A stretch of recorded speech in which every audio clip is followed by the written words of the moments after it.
7 p.m. Please give your attention to this short video.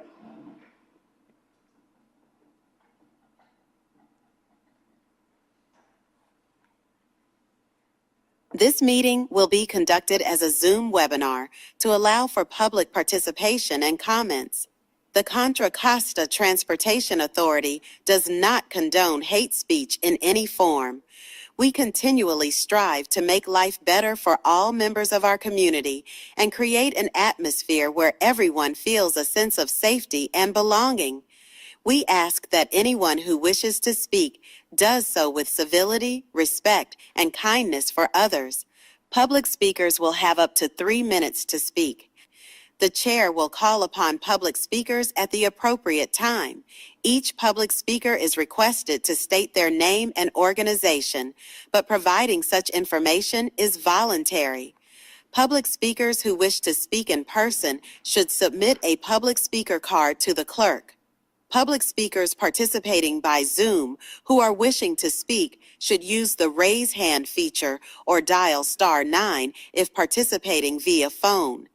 Written public comments received in accordance with the teleconferencing special notice on the meeting agenda will be provided to the members.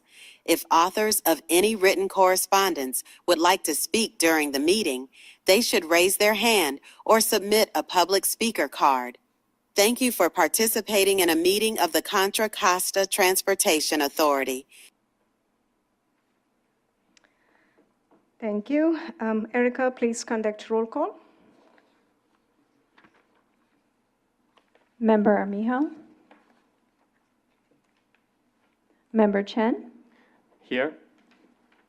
Member Conradi. Here. Member Diaz. Here. Member Doe. Here. Member Elias. Here. Member Golier. Here. Member Haynes.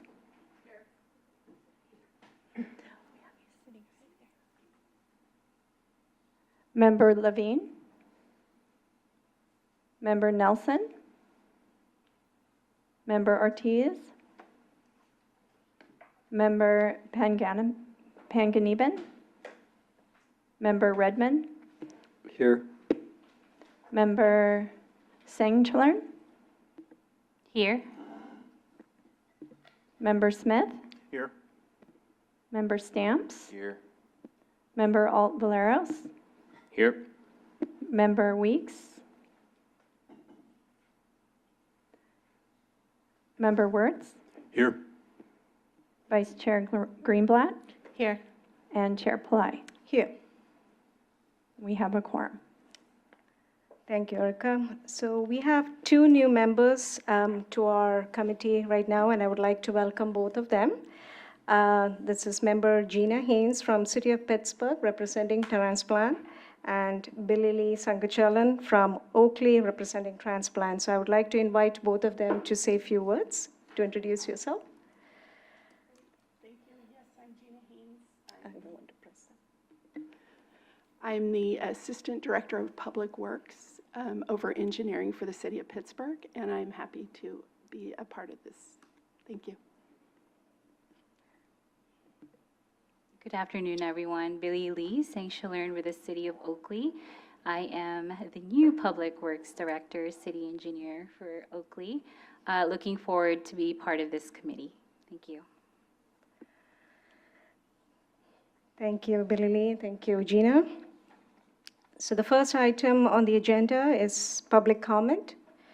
So is there anyone wishing to speak during the public comment on any item that is not part of the agenda? If so, please submit a public speaker card or raise your virtual hand and staff or I will call upon you. Erica, have you received any written, in-person, or remote public comments? We do not have any written, in-person, or remote public comment. Thank you. That concludes our public comment item. The next item on the agenda is a consent calendar. Are there any changes or comments from the committee?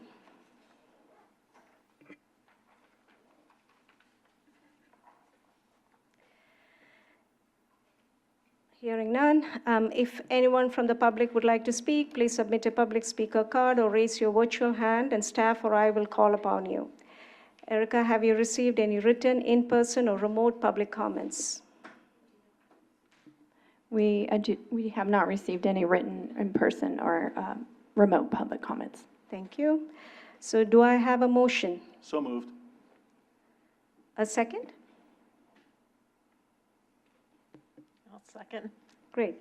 So I have a first by Member Smith and a second by Member Greenblatt. Erica, please conduct a roll call.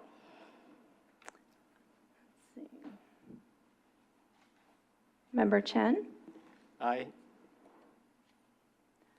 Member Conradi, Aye. Member Diaz, Yes. Member Doe, Yes. Member Elias, Yes. Member Golier, Yes. Member Haynes, Yes. Member Redmond, Yes. Yes. Member Singh Chalern. I'll get Aye. it. You got it. Aye. Member Smith, Yes. Member Stamps, Yes. Member Alt Valeros, Yes. Member Weeks, Yes. and Member Wertz, Yes. and Vice Chair Greenblatt, Yes. and Chair Pillay. That passes unanimously. Okay, we are now moving on to our 3 regular agenda items. The first item is informational item and will be presented by Jay Zhang to provide an update on upcoming projects.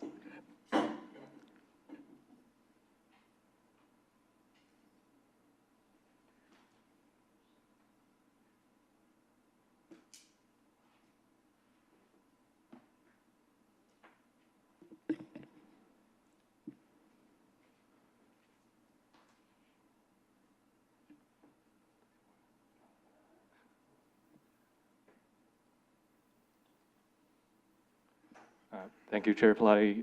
Good afternoon, committee members. Jay Zhang, Associate Engineer with CCTA. So before you today, this is a regular recurring item to present the monitoring effort for federally funded projects in the county. So first up, the STIP projects. There are 3 CCTA-led projects that are currently programmed in fiscal year 26. The State Route 4 operational improvement westbound, PA environmental. The 680 northbound express lane, PS&E, and the Innovate 680 CARM project, which is construction. So all the projects are moving forward. We don't expect there to be any delays or any request for extension at this time. Another note on the STIP is that the MTC just approved the 2026 RTIP at their December meeting. So the list of recommendations will be sent to CTC for consideration in March. So this round, we recommended 2 projects in our county for consideration. So if they're approved, they'll be added to this list in the next couple meetings. Moving on to OBAG funded projects. As you can see, there are still a few projects on the list. The OBAG 3 program is coming to an end in this fiscal year. So I would encourage all the local sponsors to fine-tune their schedule and make sure not to miss any important deadlines. I'll also be following up with local sponsors to make sure they don't miss anything moving forward. And then another note on the county's FMS system. As you know, we are currently in a planning, they call it conformity lapse grace period, which means we don't have a planning document that's in use for the region. So any change, last we heard, MTC informed us that they could not process any modifications on FMS. However, the last update that we received is that they could actually process administrative modifications. So those are the changes that are very minor. So like changes to description or moving funds around. They're also looking into allowing projects that do not have any air quality impact to be able to make modifications.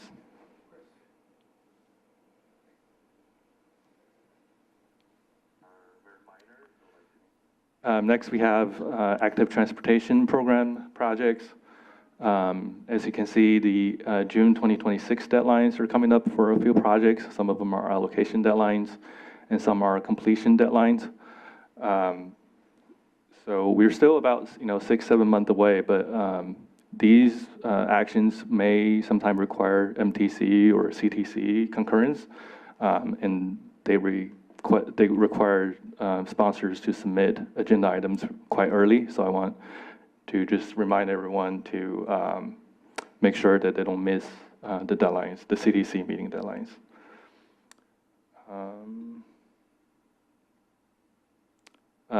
Another note on ATP. So I know the Cycle 8, ATP Cycle 8 is currently in development. So MTC is or will be hosting 5 virtual technical assistance workshops to assist local sponsors with project scoping and grant applications. So I do plan to reach out to all the city SPOCs to share that information with them. And last list we have is the inactive project list. So I think overall as a county, we're doing pretty well on this list. We only have 6 projects on this list.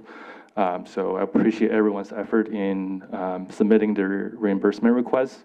So I hope everyone can, continue that level of effort going to the new year. Make sure to have your projects stay active on the federal highway system. And with that, I'll be happy to take any comments or questions. Thank you, Jay. Are there any comments from the committee?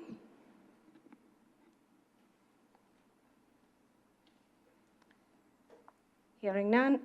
If anyone from the public would like to speak, please submit a public speaker card or raise your virtual hand and staff or I will call upon you. Erica, do we have any written in-person or remote public comments? We do not have any written in-person or remote public comments. Thank you. The next item is an action item and will be presented by Matt Kelly regarding the 2025 Congestion Management Program, traffic monitoring.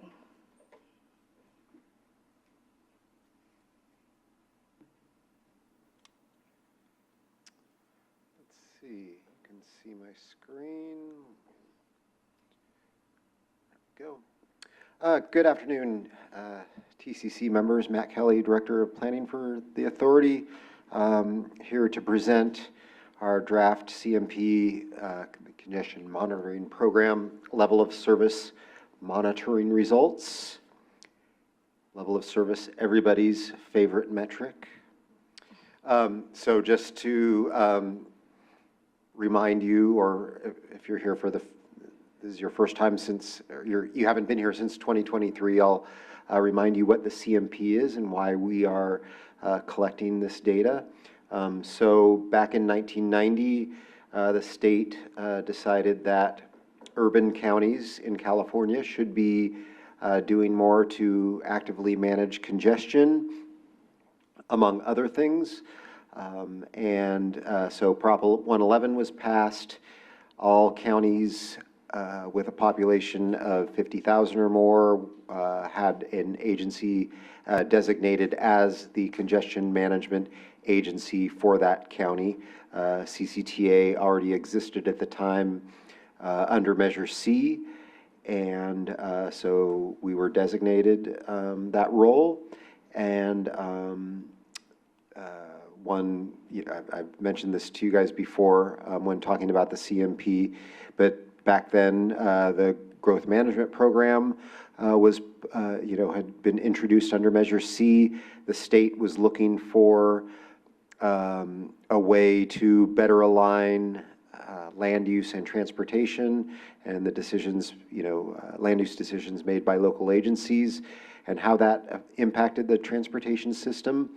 And so they looked at our growth, the state, Sacramento, looked at our growth management program, and had that tie between land use and transportation, specifically in the action plans and, other components of the growth management program, and used that as a template for the statewide CMP legislation. So just wanted to, so there's a lot of requirements under the CMP. One of them is to monitor the system every 2 years for its level of service. The other requirements under the CMP, we generally defer to the growth management program. But because when we do monitoring for the action plans, we monitor the MTSOs, the multimodal transportation service objectives. Those may be level of service, they may not be. They may be, something related to transit or bicycling. So this is where we focus on level of service because we are required to. So the CMP network for Contra Costa County includes all freeway segments in the county.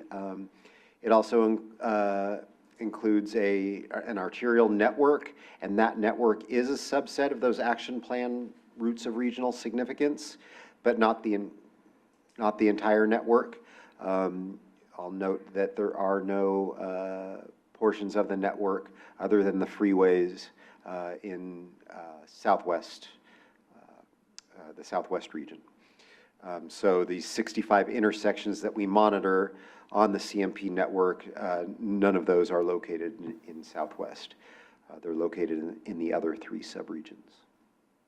So that is what we monitor on a biannual basis, the freeway segments and the 65 intersections, basically where routes of regional significance are intersecting or where they are interfacing with a freeway, the off-ramps. So here's a map of those monitoring locations. You can see how they're distributed. For some reason, the East County dots don't look that plentiful, but there's about 20, 25 in each subregion. For this round of monitoring, we followed our normal rules. And for the intersection counts, that means collecting midweek, Tuesday, Wednesday, Thursday during the spring. Generally, it was done in April and May. We schedule it around, mostly around school breaks, so we're doing it when school is in session, but then we also avoid construction, inclement weather, and then if there's any major incidents, we discount those days. At the intersections, we include bike and pedestrian approach volumes, and we've been collecting those since, I think, 2011, so we have a pretty good history of not just vehicle counts, but bike and pedestrian counts at those 65 intersections. For the freeways, we use the INRIX software. It's a big data platform that's provided to us by MTC, and we use that to determine level of service on the freeway segments. And we use that same spring time period and the same rules about days and conditions. And then we also have started again we used to do this a long time ago, and then we stopped for a while doing HOV lane and express lane utilization using floating car runs. We had stopped doing floating car runs because that's actually how we used to do our level of service before we had INRIX. We would send cars out on the freeway, but we did that for the HOV lane utilization because INRIX is not good at separating the general purpose from the managed lanes. So the metrics that we use for freeways, level of service is basically speed dependent, pretty simple. And at the intersections, it's based on the amount of delay that one car experiences at the intersection in seconds. And so the summary countywide freeways exactly the same as 2023, where 3 of our intersections fell below their standard.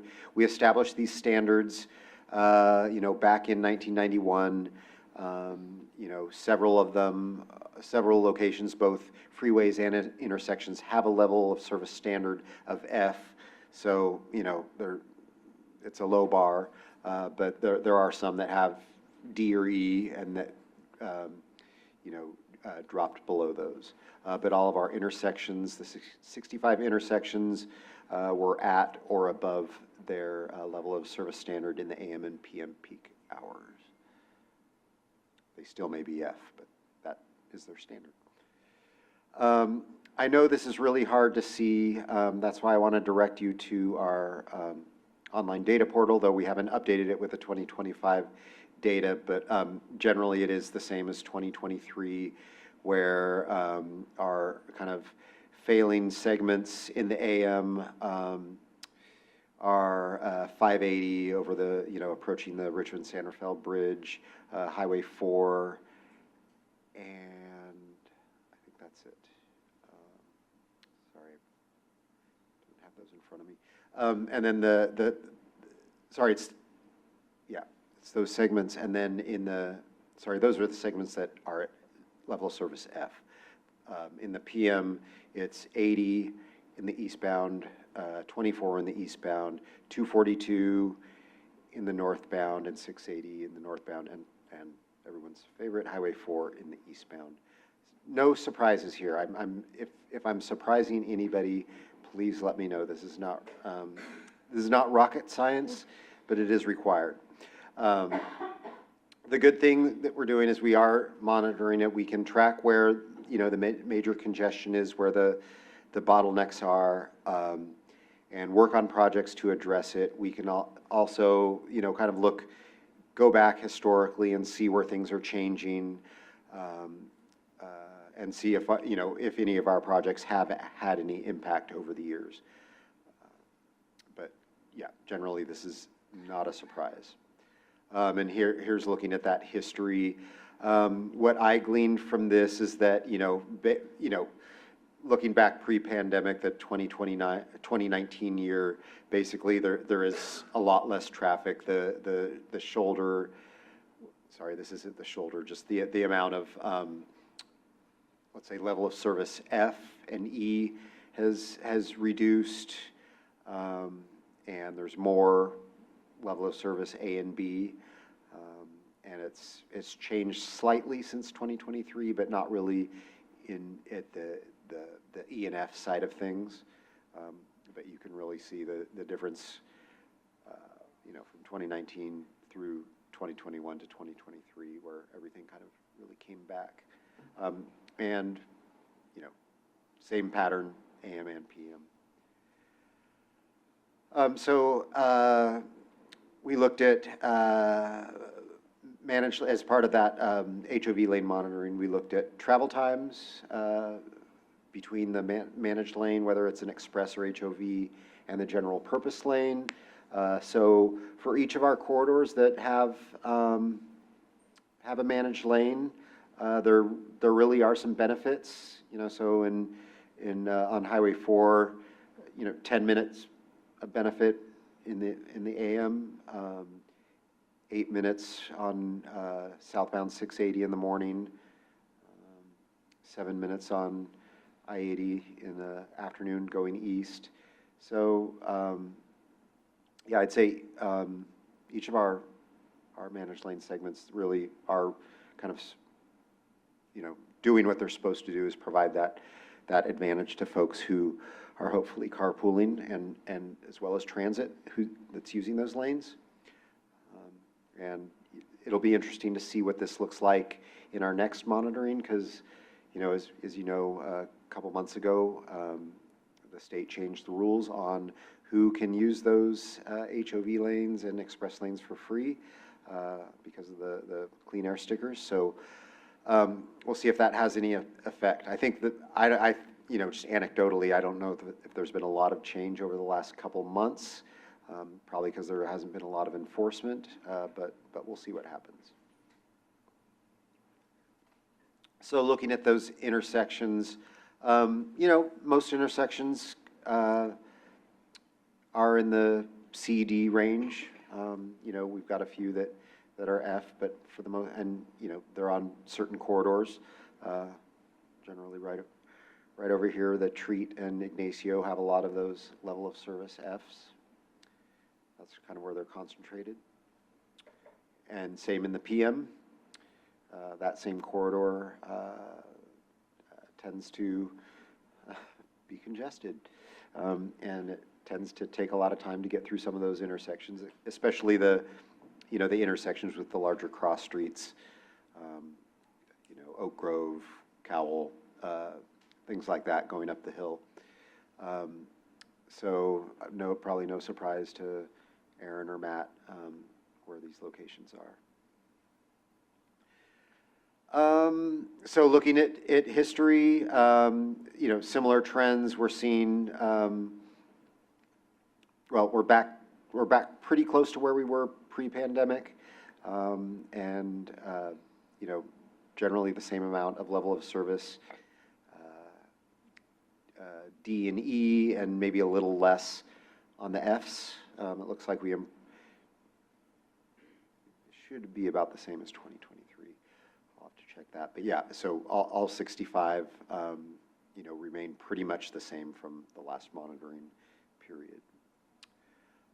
So we decided to see if we could get a little more information about from our monitoring, because it is so focused on level of service, and it is focused on vehicles. You're going to get your fill of transit in the next presentation, but this exercise is really focused on vehicle delay, and we know that is important. You know, when you're trying to manage the transportation system, especially at the intersection level. But in general, delay, as you know, has been replaced by vehicle miles traveled in CEQA, so it's not as important as a metric as it used to be, at least not for decision making, but it does have its value. So we wanted to add additional value and maybe some multimodal aspects to this report. So we decided to focus on counts we were doing near transit stations and like behind us 50 yards at Treat and Oak, and extend the hours of coverage that we're doing those bike and pedestrian counts and just see what things look like. And so we picked a few locations in West County along San Pablo Avenue, and near BART, both near the 72R and near BART, and then East County near the Pittsburgh and Antioch stations, near the Pittsburgh station, and then here, like I said, right here. And, these are definitely, I would say, these are definitely some of the highest numbers. Well, they're even in the peak. I'm used to looking at them during the peak hour, and generally these have the highest peak hour numbers across the county, but it's interesting to look, extend those hours and look all day. The numbers don't really go away, in the middle of the day. A lot of these locations are seeing activity all day long, and you would presume that it is the transit that's attracting those people. And these numbers aren't, they aren't anything to dismiss. They're pretty healthy numbers. So I think it's, it means the demand is there, and if we can improve the access beyond what it currently is today, I think we could see those numbers go up even higher. So, yeah, just wanted to add something extra, a little extra flair to this report and presentation. So the good thing for you all working in public works or planning locally, we do make all of this data available to you, both the count sheets and the synchro sheets.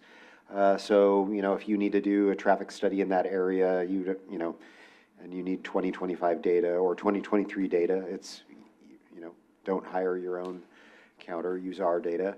And we publish all that as part of the appendices. The appendices are not published yet, just the report is available, but we'll make those appendices available shortly. So we post all of that historical CMP congestion data at data.ccta.net. We will be updating it with the 2025 data, but it's got several years of historical data that you can play around with and visualize in different ways, different time periods. And then the report itself that has all of the intersections and freeway segments that were included in the staff report is on our website, on our congestion management page. So that is my report. I can take any questions. Thank you, Matt. Are there any comments from the committee? Member Golier. Thanks, Matt. I think you may have been here talking about this study a couple months ago here, and I think at that meeting you talked about how the list of intersections were determined, and I'm just wondering if you could remind us.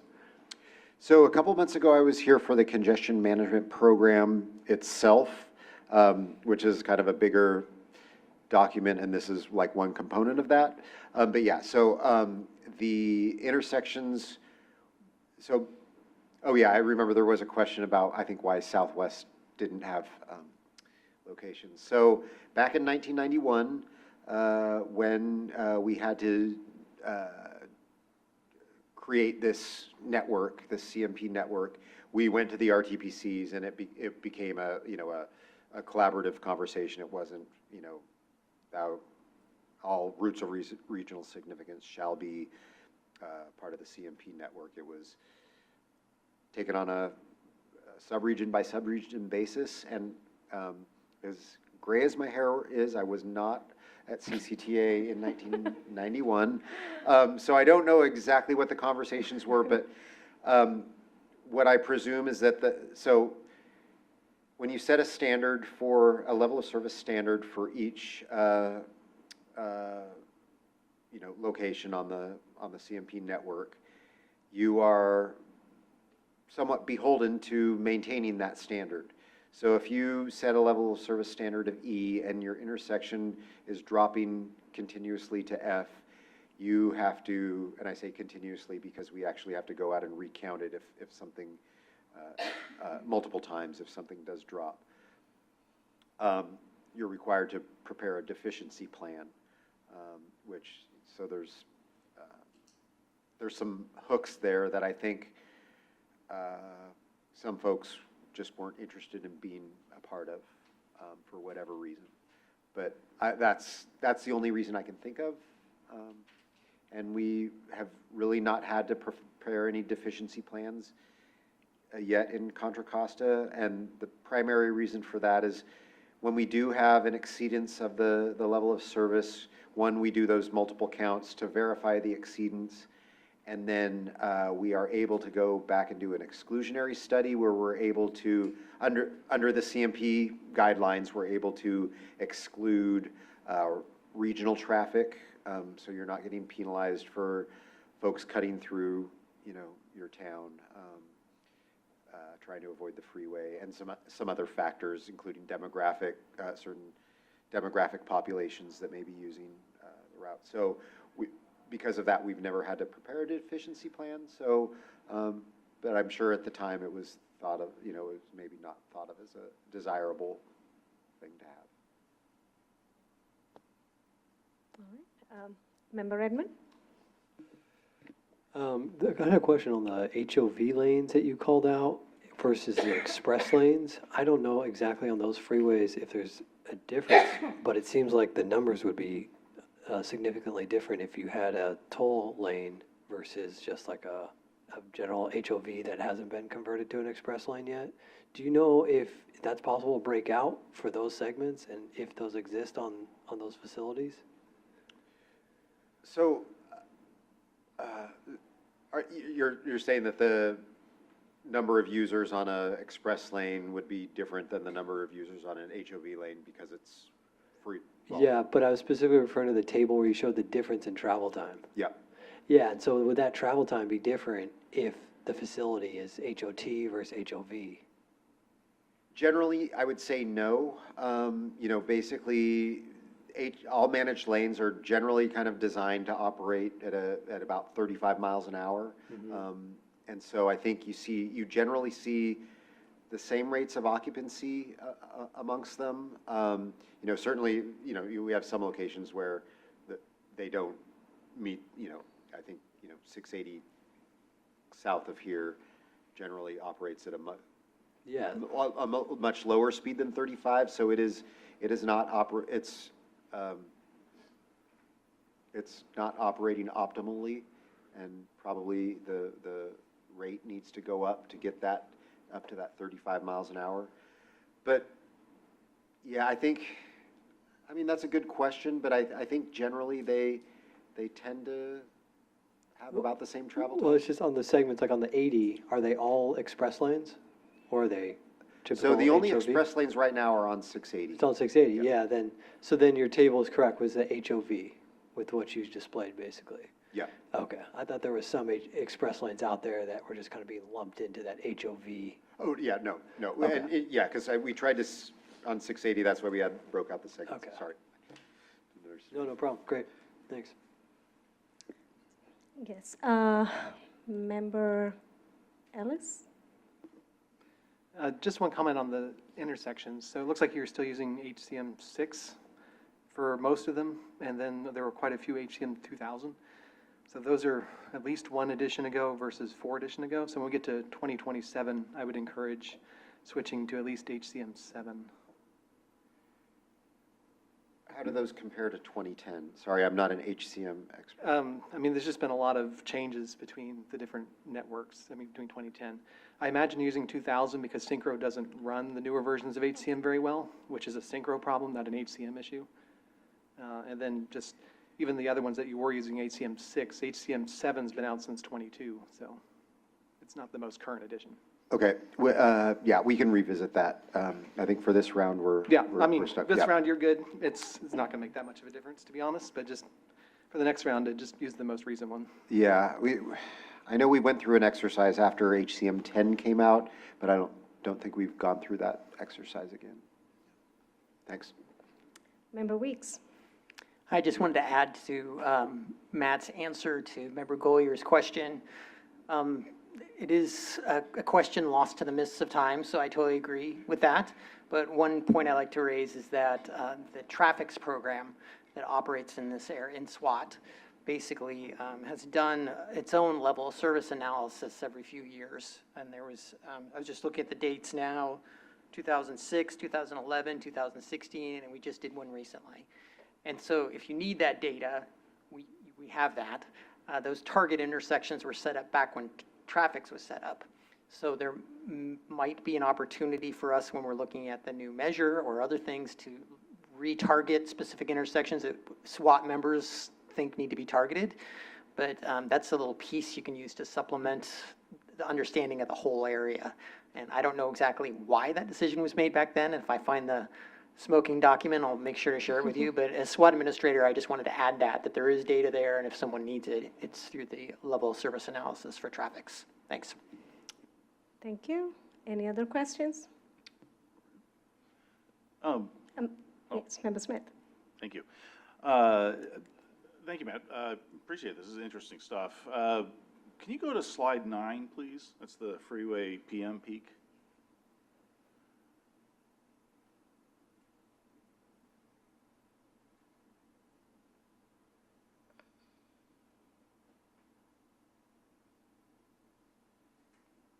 So the segment, basically Highway 4 between 680 and, let's say, Railroad, or give or take, but particularly the part over like Willow Pass, I would expect that to be the deepest, darkest red possible. And it looks like it's some sort of yellowish orange. I'm just wondering why.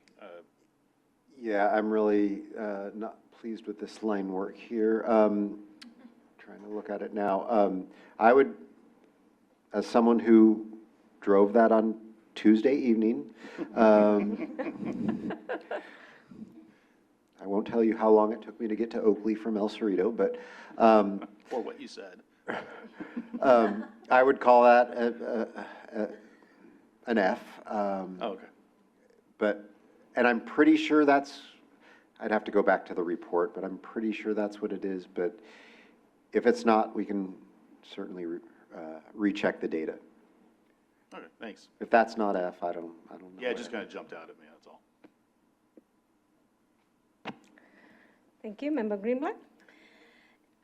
Yes, so I also wasn't around when the CMP discussion occurred, but a long time ago, I did work in the SWAT region, and my knowledge of the history of it is, you know, all this monitoring and such was very new, and people didn't understand, you know, I think we're fearful of what the consequences of that monitoring might bring. And so, at least in the La Miranda area, they specifically did not want to be included because they didn't want to be forced to make any change.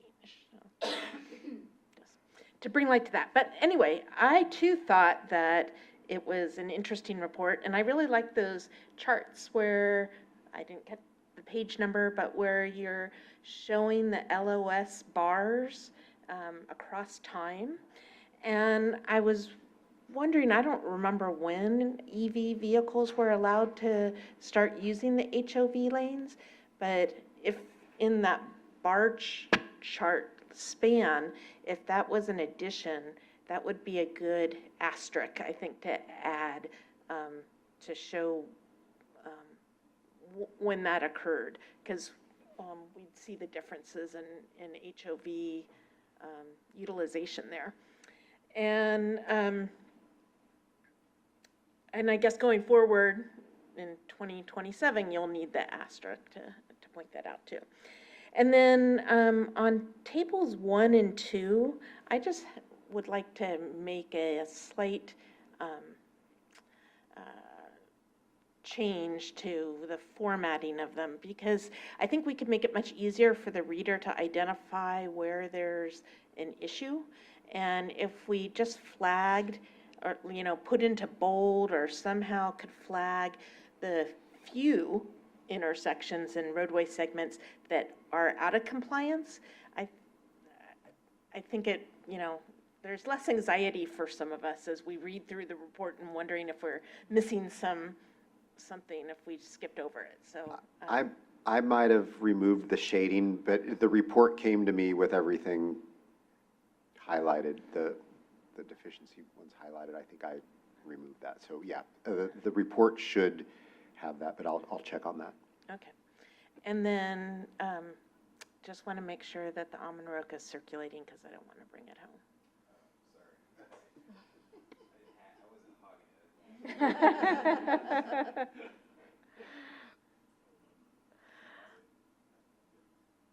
Any more questions? Yes, Member Sangachello? Just curious, new to the group, is there anyone here from Caltrans? No, usually not represented. They do have a seat on this body, but they are not here. Okay. Just from my own observation, being in Oakley, seeing Highway 4 traffic all the time, just curious as far as intersections right at freeway interchanges, how often Caltrans seeks input from local municipalities to improve signal timing, because I know in the 10 years I've been in Oakley, that hasn't really happened. So as far as congestion, that would be my recommendation is, you know, coordinating with Caltrans and having that communication on a regular basis to improve signal timing. That's a great comment. I'm not, and I don't work with signals, with Caltrans on signals, so I'm not aware of the schedule for that. I do know when they're looking at changing the ramp metering timing, then they start looking at the signals. So, you know, but yeah, I think that's a great comment, and we'll see if we can address that in the report. Do you happen to have any contacts? Send them my way. I Okay. have a few comments to make to them. Yep, noted. Thank you. Any other comments? I actually have one observation, Matt, on the historical comparison for the graph that shows for the intersections. I was thinking about. You can progressively see that the level of service for A and B for the intersections, the number of intersections is going down from 2021 to 2025, while the gap for the level of D intersections is going up. So is that kind of a normal trend that we can expect in the next years, that more and more intersections are going into that gap of C or D more than an A or B, right? That is a trend. And going back to what Member Greenblatt mentioned about EV vehicles, is that having any impact in all of those, right? So, I mean, it kind of shows a progressive dip from 2021 to 2025. So that's something may require some attention. Why are most of these intersections now failing? It's tending to failure, right? Not failed yet, but there is a tendency to failure. So, and if it's happening countywide for all these intersections, there is some congestion issues happening everywhere. Yeah, great point. And what this also doesn't tell you, though the report does have more details, is the extent of the level of service. Is it just for the peak hour, or is it, multiple peak hours? And I think it'll be interesting to watch that trend that you're talking about, especially as we start deploying our smart signals around the county and see if that can have any sort of impact on the amount of delay. Because if that D and E are deepening, just due to traffic growth, natural traffic growth, if we can somehow address that, through those smart signals, through technology, I think that's our best bet, because we're battling, a tsunami of demand. Right. Yeah. So I wonder if the threshold even changes later, right? Yeah. Yeah, well, that's up to you. I don't think we would, CCTA isn't focused on, let's say we're focused on the growth management program and not so much the congestion management program. So I don't think CCTA would say, hey, let's strengthen the CMP, or let's add more locations to the CMP. But if that was something that came from, the local agencies, we would certainly consider it. Mm-hmm. Got it. Thank you. Any other questions? Member Stamps? Actually, just a quick follow-up to the chair's question. Do the CMP monitoring intersections and the Smart Signals projects intersections overlap at all? They should. I don't know if we've done a one-to-one, but they're all based on the routes of regional significance. So I'm pretty sure that there's, I'd say, probably at least 90% alignment among the 65 to the 300 plus. Hopefully higher than that, but yes, in essence, they should be in alignment. Member Elias. To add on to that, I would note that C and D is probably where we want to be in the peak. It's nice to see the middle broadening, because A just means we're way overbuilt. So if we get stuff in C and D and we can keep it there, that would be ideal. Yeah, but the trend is showing it's going down, right? Well, but our Fs and our As, the Fs are staying roughly about the same, and we're losing some A's to C's and D's. But yeah, it's a question. We'll be curious to see what happens the next couple of years. Yeah. All right. Yes, Member Weeks? This is just more, I'm curious about it. If any of the bicycle approach counts that you did, I know that there isn't a lot of talk about this stuff, but I was curious if there was any kind of connection between failing intersections and areas that develop failing intersections by, slower traffic, maybe making it more compelling, or more pedestrian-focused destinations in failing intersection areas. I know that some cities like Napa have gone for some failing intersections because they want to have a slower, more pedestrian, bicycle-focused downtown or whatever. It doesn't sound like this was set up to track anything like that, but I just thought I'd see if there was any connection between those two. Is there failing intersections that have the good pedestrian and bike counts that we're seeing? I'd love to know the answer to that, but I can honestly say that we haven't looked at it from that perspective, but that would be an interesting angle to look at the data. Thanks. Yeah. I think, the more we do this, I think each year we're trying to kind of add some, like I said, add some value, just beyond just the delay information. So yeah, that's something to consider going forward. All right, any more comments? Seeing none. Let's go to public comment. If anyone from the public would like to speak, please submit a speaker card or raise your virtual hand, and staff or I will call upon you. Erica, do we have any comments? We do not have any written, in-person, or remote public comments. Thank you. Thanks, Matt. So the next item is an informational item again, and will be presented by Danielle Elkins to provide an update on the planning and building of the multimodal transportation system through the integrated transit plan.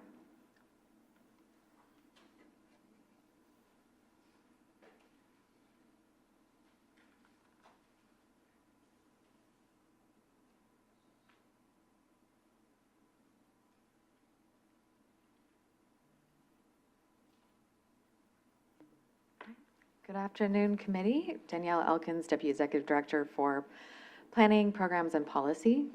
We are returning today regarding our integrated transit plan. As you know, we've been here before. We are coming back, and then I want to just kind of set the stage before our consultants get into the presentation and talk about the details of costing and prioritization. That the integrated transit plan, the ITP, the purpose of it is to create a grand vision for transit within Contra Costa County. It's specifically looking at how can we move our residents across the county. So this is not for local folks, this is for movement across the county. We're identifying our transit priority corridors, our mobility hub locations, our access improvement zones, and looking at what is the total investment that it would take to build out a network such as this. As a reminder, we were here before with our action plan and our policies. We have gone through our RTPCs as well as had our monthly transit general manager meetings. We have since gone and done additional work on prioritization and costing of our transit priority corridors. We completed our conversations with the transit general managers, and then this fall we went to our RTPCs again for feedback. So what you are seeing now is kind of combining all of the feedback we've received up until this point for our costing and prioritization piece. We're going to go through first the feedback that we've received from the RTPCs and how that was incorporated in the spring and the fall, and then we'll get into the details of the new information that we will be presenting to you. I'm looking for your feedback on. All right. Introducing our consultant. Good afternoon. My name is Kevin Conley. I am with TY Land Consultants, and this will be a tag team effort with Adam Dankberg coming in shortly. Let's move on. Hopefully I can move on. As Danielle said in the introduction, we've been doing a tour of all the RTPCs. We'll show you some of the results of those comments. I'm not going to go through every one, but if there is one that stands out to anybody, please interrupt me. We can make this informal. We'll talk about the project evaluation results, the capital costs, and the operating cost estimates, and the next steps. The report itself will be ready for distribution sometime in the early new year. So what you're seeing here is roughly a 90% or more kind of complete of the results. So first, how we addressed RTPC comments. Here they are. It's a couple pages of them. I'll just kind of call out a couple. We heard from Westcat in particular about robust bus frequencies, 15 minutes or better. I think in the original plan that we proposed and when we shopped around, it was 20 minutes or better, but there was a sense that 20 minutes is not frequent enough to really call it frequent transit, and so we changed it to 15. Down near the bottom is volume to capacity ratio analysis. This was a comment and request from Transpac to look at some of the corridors there. There's several of our transit priority corridors there, and there was an idea of just looking at, well, what is the current status of traffic on those corridors? Next line, here is the TPC treatments, and TPC is an acronym for Transit Priority Corridor. If you haven't been in any of these presentations, they are planned within existing right-of-way. There are multiple ways and methods for providing transit priority, the most impactful of which and beneficial from the transit perspective is a dedicated lane, and that would be within existing right-of-way. That would mean some sort of taking or reprogramming of a street. That was needed to be clarified. As you can see, sort of that was not greeted warmly in certain places, and in particular like Transpac and in Central County. And then plan for future action, engagement directly with city staff. I think one of the benefits of an effort like this that's going on close to 2 years is it generates a lot of data, a lot of good tools, GIS tools that city staffs and transit staff can use, and that's how these products live on. And if there is project development in something like, for example, mobility hubs, which we have recommended, there's some information there. That's a good starting place for cities to pursue development. Screened out did not advance. Cost estimates for TPCs will not include infrastructure for autonomous vehicles. That was a comment a few times. There was some attention to autonomous vehicles. There was West County, both the WIC-TAC as well as I know they're not the WIC-TAC anymore, but I know it that way, as well as the PAC, talked about the gap that is between 80 and 680. We did do an analysis on that early on. It fell out in terms of while there is travel between that corridor, it's not at a very high volume. It really would not support more efficient transit, and it also kind of, it's a long distance as well as it covers different transit service areas. It also is covered by transit by WestCat at the moment. So in terms of agreed and incorporated, as you can see, I'm not going to go through all these. I think that we can all read these, and you've had this in advance. There was concern about routing for a TPC in East County, and there's the explanation, as well as forthcoming P3 opportunities for mobility hubs will answer a lot of questions that arose around, good questions about how to operate and maintain, and how's the responsibility for a mobility hub. And it was raised by SWAT in the SWAT discussion. Agency consolidation came up a few times in terms of how this can work. This is not a management analysis study, so and there is another study going on directed by the state. So that's one that came up repeatedly, and we're not studying the possibility of taking additional right-of-way or adding to or widening streets and arterials in order to add for transit. That could be a facet of a future project or a future development in a corridor. So, handing it over to Adam for project evaluation.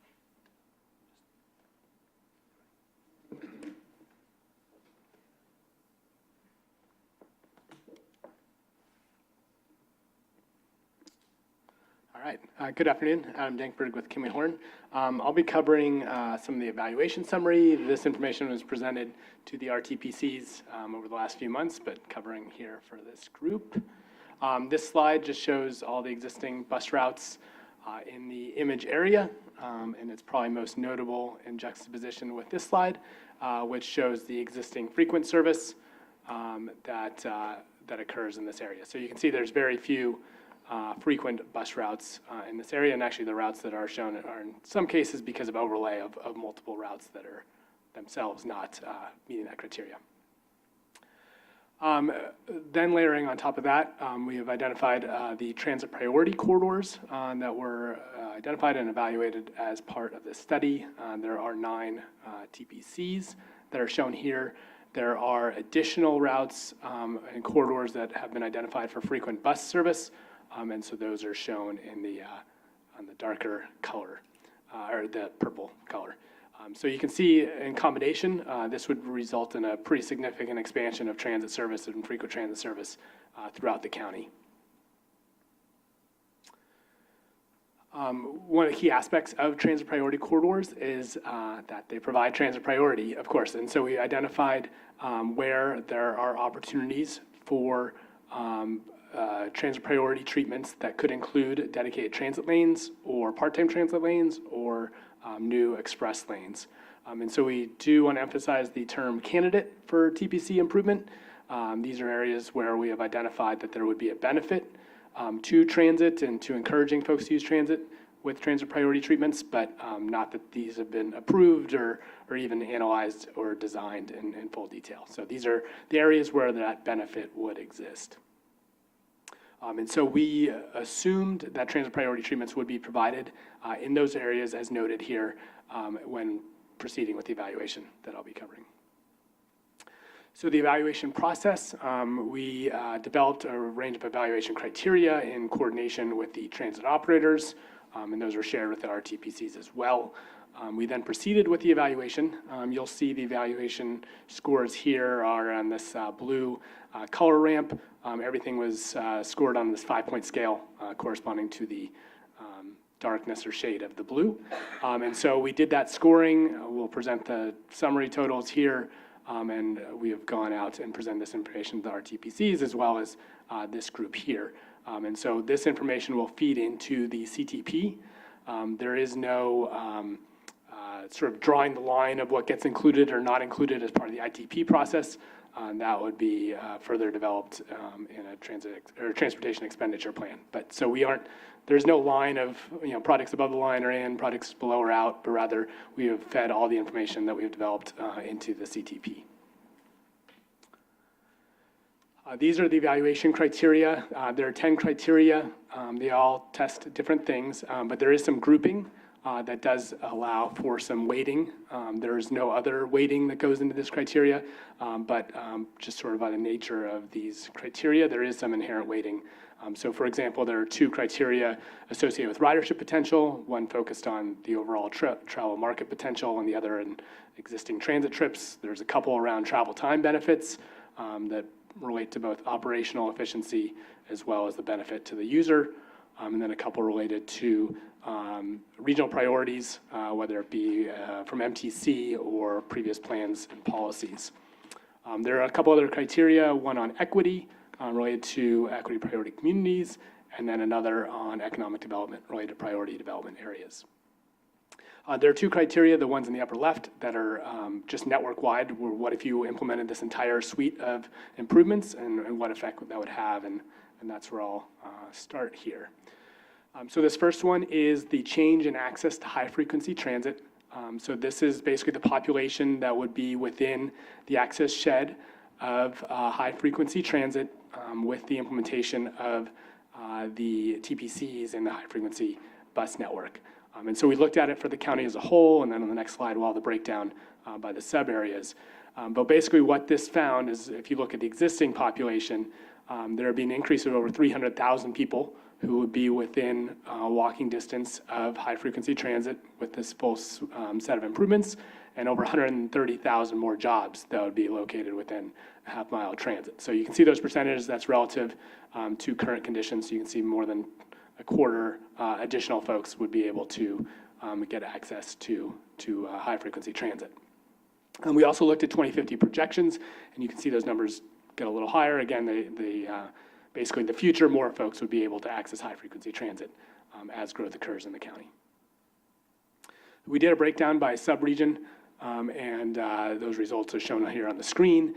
There are just fewer improvements in East County, so that's why you'll see the East County numbers not be quite as high.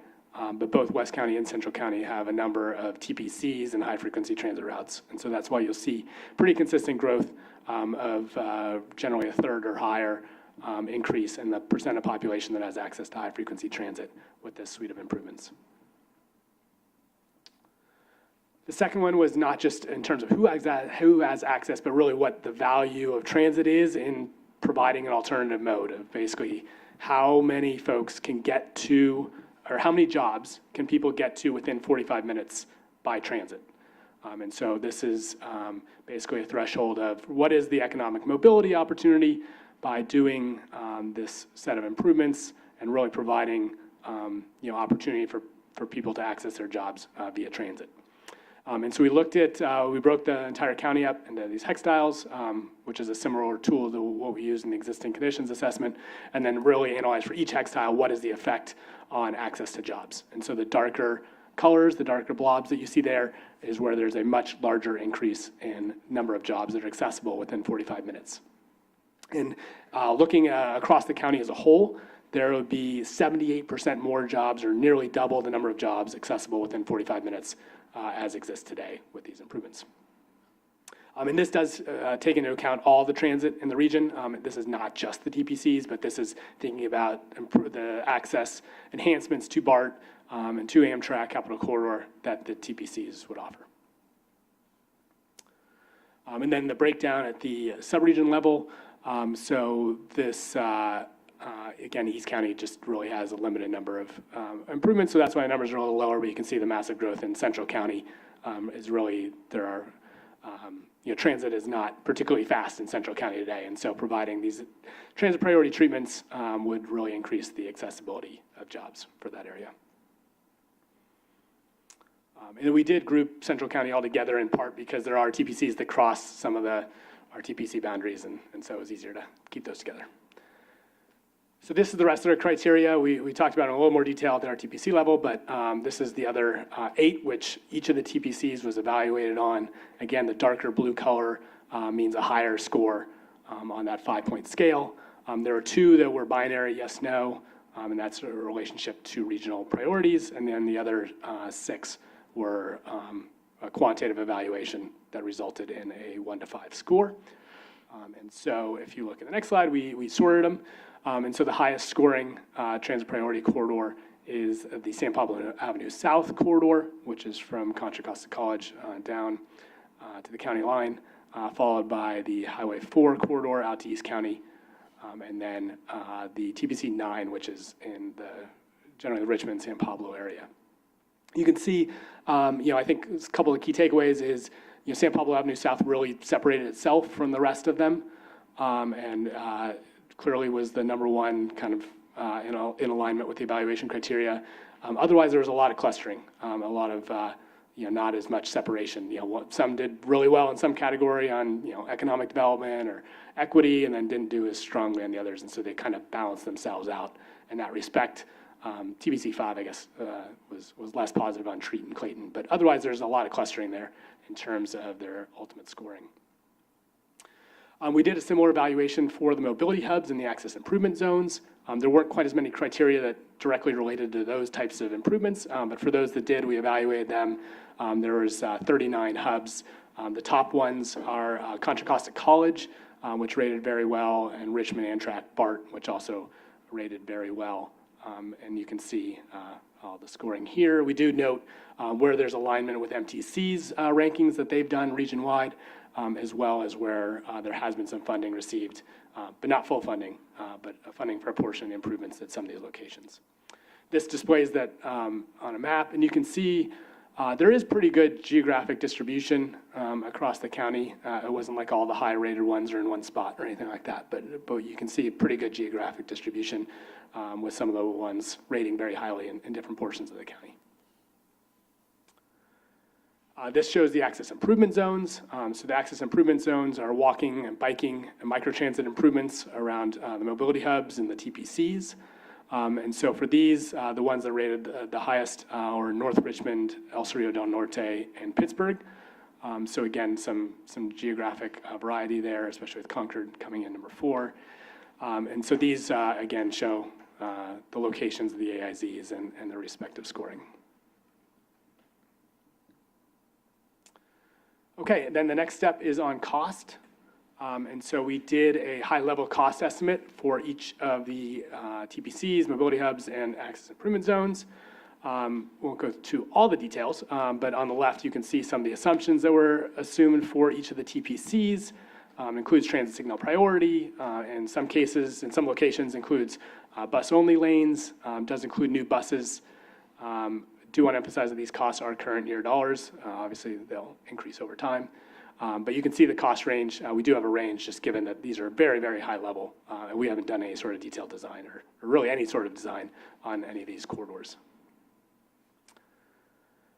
This is for the mobility hubs. For each hub location, we took a kind of a survey or an assessment of what types of improvements would be appropriate for that hub relative to its size, role in the network, and all that. You can see the total cost for the 36 mobility hubs. It's 660 to 850 million. But we do have 3 different categories of mobility hubs. Community hub's the smallest, and that's kind of more like the neighborhood corner, to a regional transfer hub, which is more of a kind of a BART station or an Amtrak station. And you can see the cost range for each of those.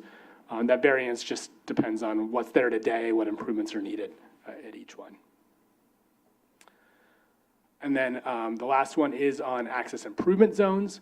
So for this one, we used the CCTA bike and ped plan and other local agency plans to identify what corridors needed walking and biking improvements in the areas of these AIZs, and then made some assumptions about, the type of bike facility and the type of pedestrian improvements. We didn't really specifically cite, this one intersection needs exactly this improvement, but just took a broader brush approach to identifying the types of improvements in these areas and quantifying based on the mileage.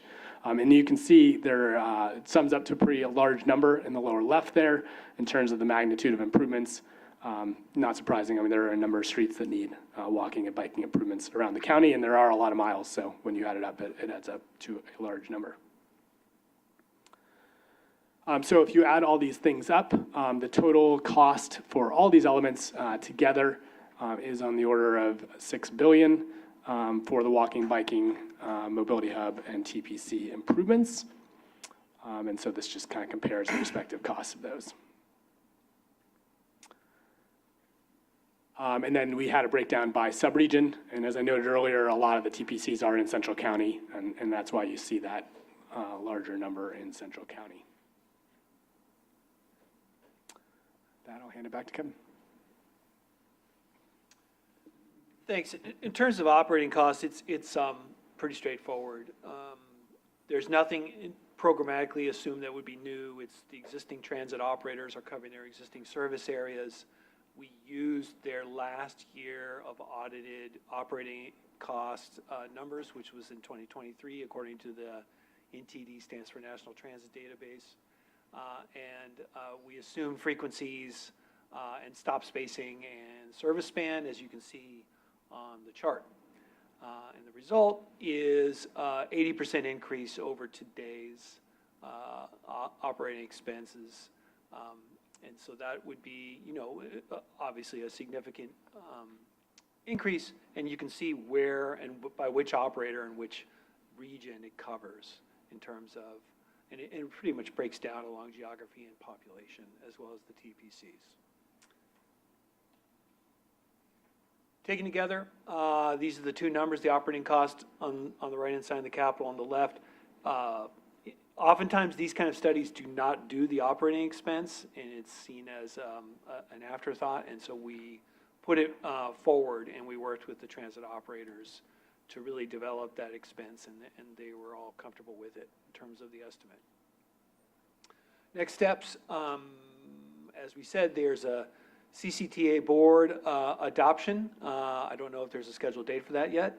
There will be a draft final report circulated for comment amongst the project sponsors, as well as CCTA staff, and it should be finalized the first half of the new year. It will then fold into the CTP process, which is ongoing right now. So with that, we can take any questions. Thank you. Are there any comments from the committee? Member Smith? I guess I don't want to be first. One really quick, hopefully easy question actually. On slide 14, which shows the existing height.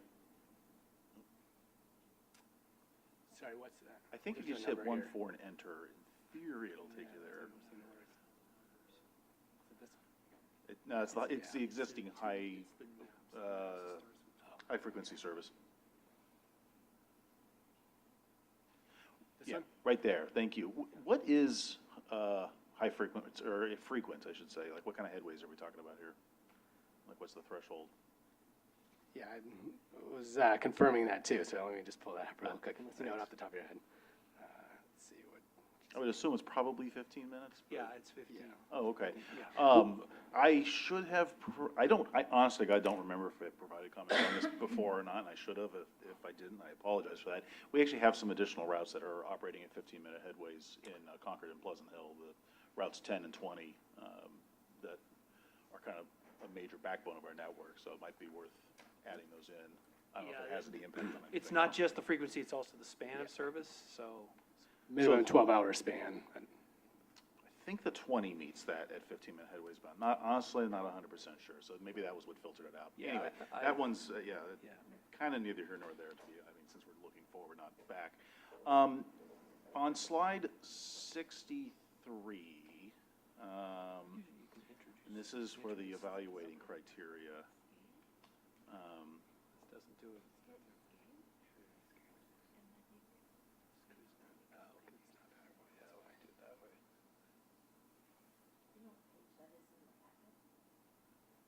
Oh, that I don't know, I've just got the PDF of the presentation open. Is it the one that we have up now? Yes, that one, thank you. Which I can't read, let me bring it up on my own screen here.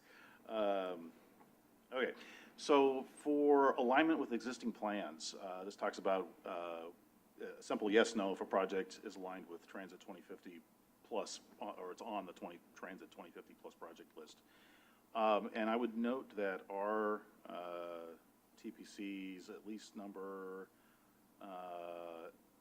7 and 8, I believe it is, are on that list.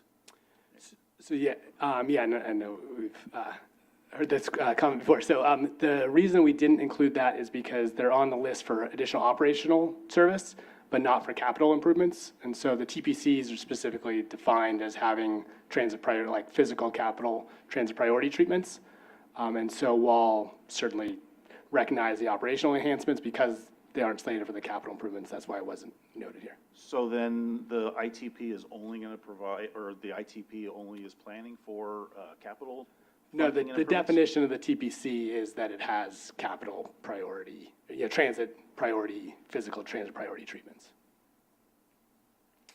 In terms of what's being planned in the ITP, or, because I thought that this was looking at.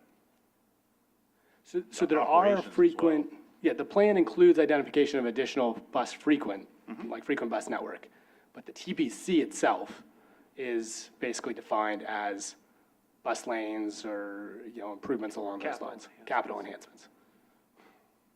Oh, okay, so then what portions of the ITP speak to operational enhancements? Since obviously that's, you don't have Frequent the bus, operations, you don't have anything. there's a frequent bus network, a recommendation. And there are operational improvements as part of the TPC, but it goes beyond that, and that, Well, so if there are operational, I mean, I don't want to drag this out or anything, but if there's operational improvements that are part of the TPCs, I don't know, I'm confused why you would only be looking at capital projects on the 2050 plus list rather than all projects on the 2050 plus list in terms of a yes, no criteria, and then scoring and ranking for inclusion in the CTP and ultimately a tax measure, why the operational improvements wouldn't be considered as well. Yeah, I mean, I'm not quite sure what to say to that. I mean, I think it was just the way we defined it is, do you want to jump in? Yeah. So the TPC is capital and operational improvements. So it has to check both of those boxes to be a TPC. So it wouldn't meet the list because it doesn't have both capital and operational investment. In order to have the operational investment, you need the capital investment to allow for that to happen. To give the frequency and the priority. Okay, I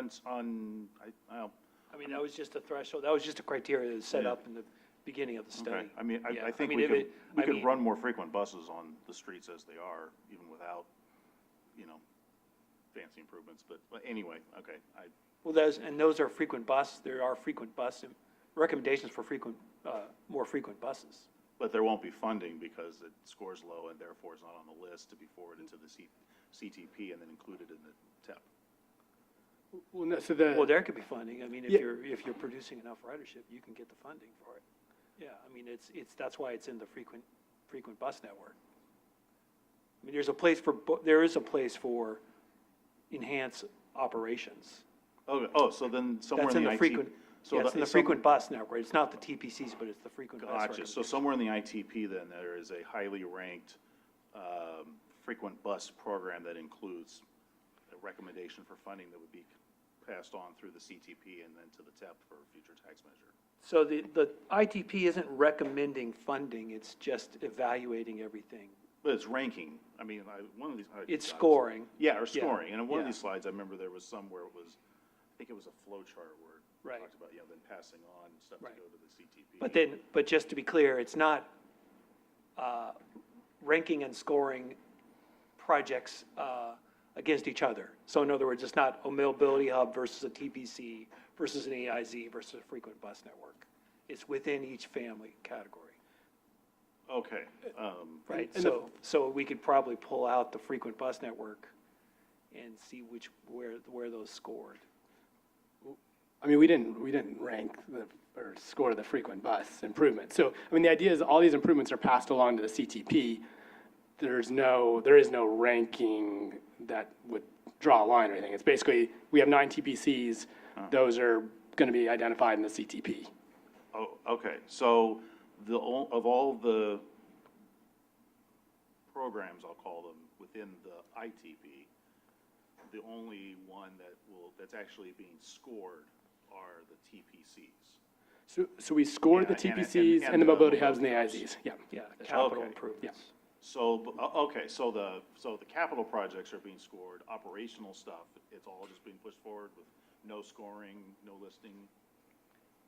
No, it's just documented, the cost was estimated. Okay, gotcha, I think. I'm just amazed I kept all the acronyms together. Thank you. Any other questions, comments? Yes, Member Haynes? Thank you. On 4C-18, it's location of transit priority corridors and improvements. Too far.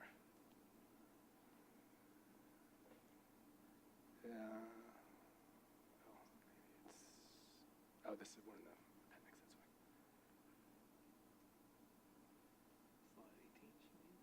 that's why. There. This one, right?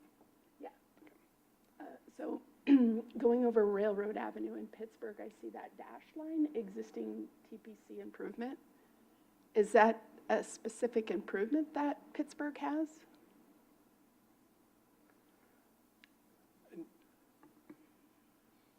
So what it's identified as a corridor that is eligible for improvement based on the criteria.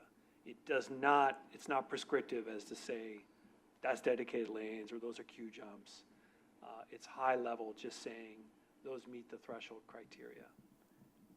Okay, because when I hear you say reprogramming street width and knowing that we have strict limitations because of an overcrossing there, it doesn't specifically mean that you've identified an improvement. That's correct. Okay. Thank you. Thank you. Member Watts? Hi, yes. Can we go to the slide before the slide that's titled Accessibility to High-Frequency Transit? I think it must have been a different one. It's where you have the existing to 2020 projections, or 2050 projections, and it's a change of about 300,000. Yes, this one. So I'm noticing that some of the numbers actually fall between existing and 2050 as far as like proportion of the county, like not only for the people, but also for the jobs. You go from 27% to 24%, and then from 36% to 33%. Can you talk a little bit about, does that reflect their, like, the expected growth in the county being disproportionately not within these corridors or something? Yeah, I'm not 100% sure what's causing that. I mean, there could be two things. One, it could be the growth is occurring elsewhere outside these corridors, or the growth is occurring where there already is high-frequency transit, like around BART stations. Because if that baseline percentage goes up, then our increase doesn't go up by as much. So there's a chance that the growth is being focused in, like, around current BART stations, for example, and thus the TPCs don't have as much of an incremental improvement. Okay, that's good to know. It would be interesting to see that broken out in terms of, like, for the remainder, how much of it is within areas that are already well-served versus areas that are not served at all. Because if it's disproportionately within areas that are not really served at all, then that might be a chance to reevaluate what the county's growth strategy is as far as whether it's infill growth versus greenfield type of development. Yeah, that's a good point. Well, these estimates are taken from Bay Area 2050, correct? Yeah, so it's more than, that's the emphasis of Bay Area 2050 is within transit-served corridors. Okay, yes, that's reassuring. I would be curious to see the remainder broken out, just to further illustrate and validate that idea.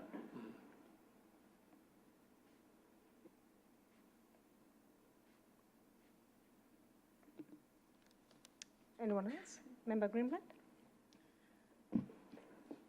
Hi, thank you. I have a few questions, trying to understand. I'm looking at the evaluation criteria, and I don't know if the size of the shapes means how they're weighted, or if there's any weighting given to those categories. So there's no weighting, but what we're doing with the kind of colored borders is just showing sort of similarities or relationships. So there's 10 criteria, basically 8 that are applied to each individual TPC. And so for each of the 8, there's no weighting, they have the same point value. But what we're noting here is that there are 2, for example, that relate to ridership potential in the lower left. And so, there's essentially 2 of the 8 are ridership potential, but each one of the 8 has the same weighting. Okay, and I don't know what page it is. Maybe it's the next one. Accessibility to high-frequency transit. I don't know if the report has this, but I would find it very useful to zoom in on the East County and or Central County and the West County portion to really understand what's going on here, because I can't really read it as it is. So is that something that's available? I'm not sure we've prepared that thus far, but I think that's something we could put together. Yeah, I mean, clearly those are the 2 parts in the county where there's a lot of existing population and yada yada, and it's just, very difficult to read. So I'm kind of wondering, in the equity priority areas, we're looking at job access, but in a lot of those areas, there's other trips that are done by transit.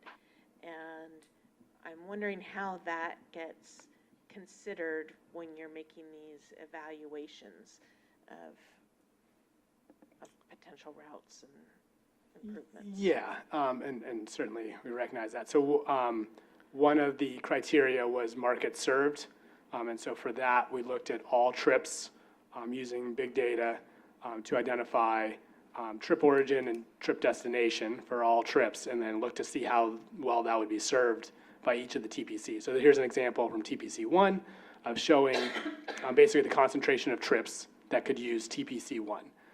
And so these are the trips that where the start and the end are either on TPC 1 or a transfer from TPC 1. So you could take, you could get on TPC 1 in Brentwood, take it to Martinez Amtrak, and take that to, Sacramento even, or you could get on at, one of the BART stations and take that somewhere in the BART network. So this analysis is really focused on any type of trip that happens out there and whether that's being served by the TPC.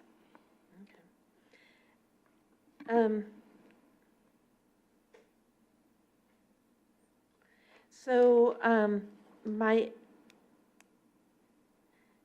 other question had to do with, we did the West County Express Bus study, and I know you looked at the high-capacity transit study there, but there was a number of services that would go from West County into Alameda County, and I know that, this has been focused internally, internal to the county, but how will those types of priorities get addressed? Like, I don't want to see those missed because, as you point out in all the maps and things, that I-80 corridor is one of the busy, congested, maybe it was Matt's presentation that we just had, but, I think that there's a lot of opportunity there. Yeah, and so that actually was factored into all these analyses. We didn't draw a wall around the county. We did factor in where people are actually ultimately going to on their trip. So what we show on the screen here, this is for TPC3, which is San Pablo. So you can see we are accounting for those trips that are going to Oakland, that are going to Berkeley, that are going to San Francisco. Even though they're outside of the county, we are factoring them in the analysis. Do they get included as, for the cost estimates and the... No, so the improvements, the capital costs are all assumed to be in the county. So we didn't include Alameda County's portion of San Pablo Avenue. It's just within the county. Okay. And I wasn't clear on what the next steps are. Are you going to be bringing this back to the RTPCs, the TACs, and the boards there so that they have the final, they see the final draft? That is not the plan. So we basically have the two portions of the report that have gone through the RTPCs and now the TCC. So we had the action plan and now the costing and prioritizations. Those are the two pieces that make up the report. So the report will just be a summary of the two pieces that everyone has already seen. So at this point, it will go back to the transit general managers for final buy-in, and then it will be going to the CCTA board for approval. I think it would be good to have it go to the RTPC board so that they have some opportunity to dig into it before it, and understand it, not necessarily tear it apart, dig into it, but just so that they understand it before it goes to the full board. That is why we did the two sections of the two pieces of what is going into the report. So we just got done with a whole section of that through the fall to go through that with the RTCP tax and the boards. So this is not, there will be no new information after this. They've had the opportunity to see everything up until this point. Right, but you said you were going to be preparing a draft to circulate back. To the transit operators. Right, so why not to the RTPCs? With our schedule and our limitations with state funding, we're trying to stay on schedule, and we feel that we've given ample opportunity to provide feedback multiple times through every single one of these sections. So we think it's really important to go back to the transit operators since they are a key stakeholder in this and have provided a lot of really valuable feedback for us. We've incorporated all of the feedback we've heard so far from all the RTPCs, so we're hoping that that captures everything that the feedback everyone has.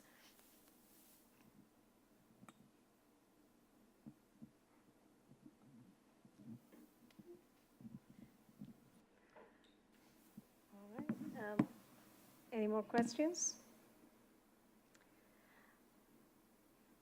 Hi, yes, oh, thank you. Hi, yes, I don't want to nitpick too much, but if we could go back to, I believe it was the mobility hubs and how those are ranked. So, because I wanted to look at Hercules Hub in particular. Yeah, my recollection is that Hercules Hub was not ranked particularly highly relative to a lot of these other hubs. And I understand that there's a lot of criteria that go into that, but just given that, and I don't remember exactly which plan this was, it might have been a capital improvements plan of some sort. I think maybe Matt Kelly, there was a plan in which some sort of improvement to the Hercules Hub was, I think, ranked the highest of any improvement to some capital thing in the county. Does anyone know what I'm talking about? Yeah, that was the State Route 4 vision study. Okay, so that was State Route 4 specifically, but I don't know if things like the potential future Amtrak station opening up there was taken into account for this mobility hub ranking.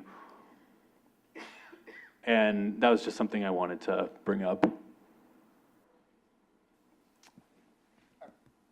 I would just say, you know, it was competing as part of that study, it was competing against a lot of non-transit type of projects, so it did score high based on the criteria, whereas this one, it's probably more competitive because they all are the same type of projects.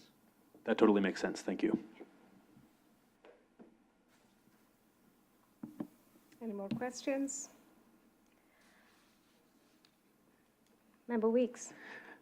I was just looking at this, thinking from the perspective of a San Ramon person, not just SWAT, but seems like there's a lot of BART stations here.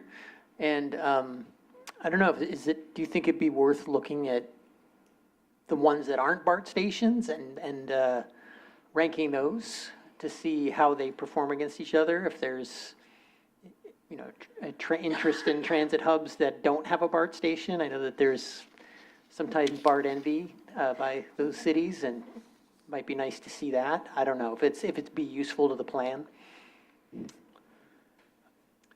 I mean, that's an interesting comment. I guess the one thing I'll note is with these mobility hubs, the approach to implementation may be different than the TPCs. I mean, the TPCs are kind of a standalone project, and you kind of go implement the TPCs. The mobility hubs, there's a variety of ways they can get implemented. You know, one example is it could get implemented as part of a TPC, and these are the hubs on that TPC, and it could be implemented in that way. So I think this scoring here maybe matters a little less in terms of timeline for implementation, because it more relates to what else is going on in those areas. Is there a TPC? Is there a specific plan? Is there TOD? There's all these different factors that kind of weigh into implementation. This was just, we had this cool tool of evaluating and comparing these, and so we just applied it to the mobility hubs to identify kind of what really jumped out at the top, but I don't think that necessarily dictates timeline for implementation.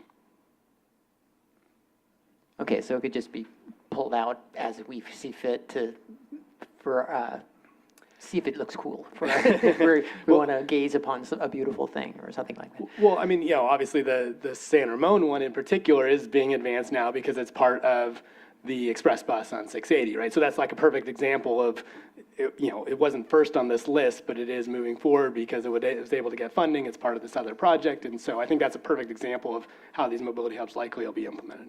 Yeah, and I like that. It's, you know, for us cities that don't have BART, it's, you know, having high, like rapid service, regional bus service as an alternative for something like BART.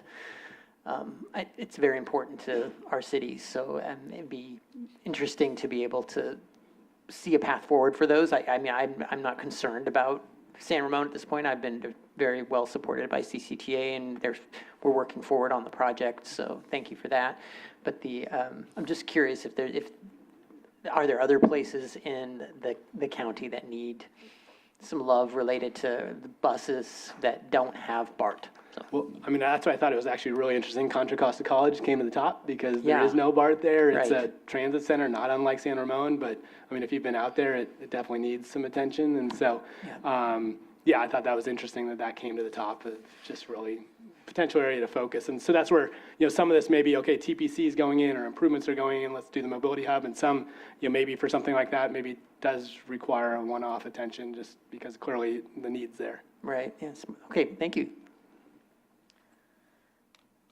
I just have one comment, and I appreciate that, you know, I think from previous meetings or it was brought up about the congestion along some of these roads which are identified as priority corridors, and you are taking into account of that because some of these roads you cannot take a lane away for a transit lane because those roads are already congested. So please keep that in mind when you're evaluating transit priority corridors.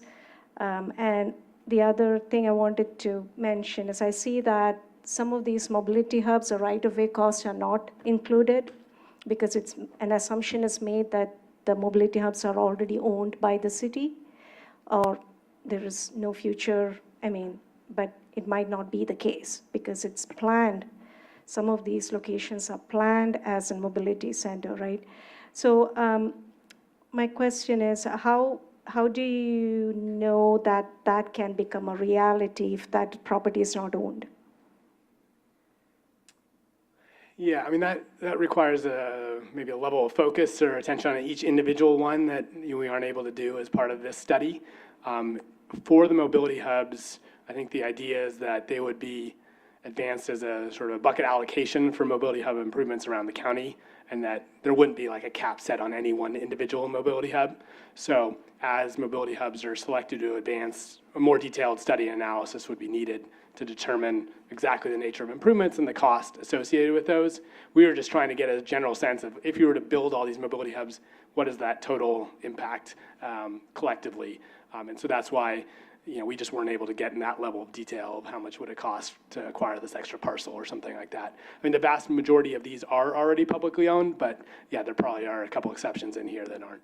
They aren't. So yeah, one segment is, the TPC-1 area that I'm talking about, which goes through the Brentwood corridor. And so that is kind of, considered as the priority 1 improvement. So was curious, if what is the plan for a mobility hub in the Brentwood Innovation Center, for example? So. Yeah, and the other thing to note is the TPC costs themselves include stop improvements, which do include a lot of mobility features and shared mobility features and things like that. So some of those costs are already accounted for in a way in the TPCs. And so this is kind of more of like that additional level of improvements at some of these locations. But yeah, there's kind of 2 areas where those costs are being accounted for. Mm-hmm. So there's more like a planning level tool for us to decide if it can. Yeah, I mean, I think there's the question as the county puts together the transportation and expenditure plan, what should be allocated for mobility hubs, and this hopefully helps benchmark that. I think that's the main objective here. Got it, thank you. Any other questions? Okay, seeing none. Sorry, I Go have one ahead, more. Ms. I just found myself in the presentation. So in the packet, we saw some slides about market served. They're like they start with number 5. There you go. And I'm wondering, these maps, they have these little lavender areas on them. And I'm wondering, how do these maps relate to the priorities? What do you mean by priorities? Well, we go through and we saw those tables, which had the different corridors that were prioritized and ranked and evaluated. Yep. But how does market served get evaluated? Yeah, so it was one of the 8 criteria that were used for each of the individual TPCs. And so for each of the 8 criteria, well, each of the 6 that were not binary, we basically created these buckets. And so if you fall in this range, it's you get 1 point. If you fall in this range, you get 2 points. Let's see, I think we have a summary slide here. Yeah, so this slide shows all 9 TPCs and the number of trips that they're served. The maps just kind of support these numbers, but basically this is the number of trips, not just on transit, but just in general that are made along or that could be served by each of these TPCs. And then based on this spectrum of the 9, they were allocated that 1 to 5 point scale. Okay, thanks. All right. Member Sangachala? I'll make it quick. I think it's no surprise that the Contra Costa College is, at the very top of the results. Was there, as part of the evaluation, was there any information gathered from colleges in Contra Costa County that would benefit from this plan? Just thinking out loud with, it's the younger generation that seems to want to ride transit instead of driving. I think that could be population that could be a focus. Yeah, it's a good comment. I mean, we didn't specifically reach out to colleges as part of this effort, but we did collect as much data as we could in terms of trip making and use that in the work of this analysis.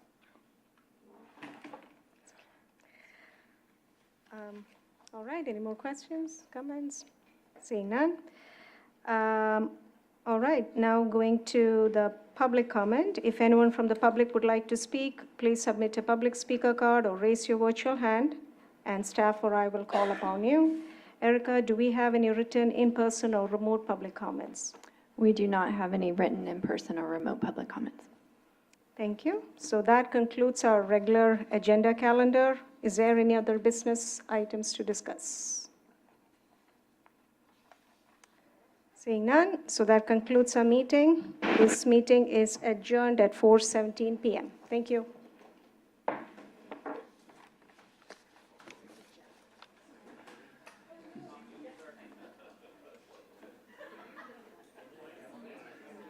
Recording stopped.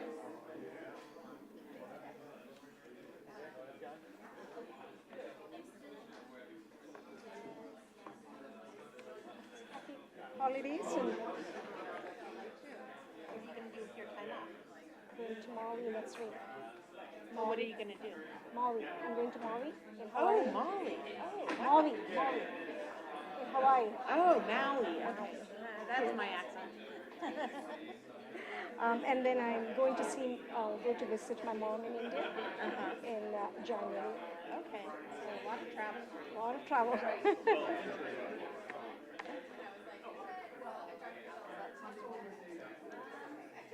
What about you? You know, I took the time off just because I felt like I had so much going on that I needed just the downtime to do stuff around my house. And I've done that the last few years.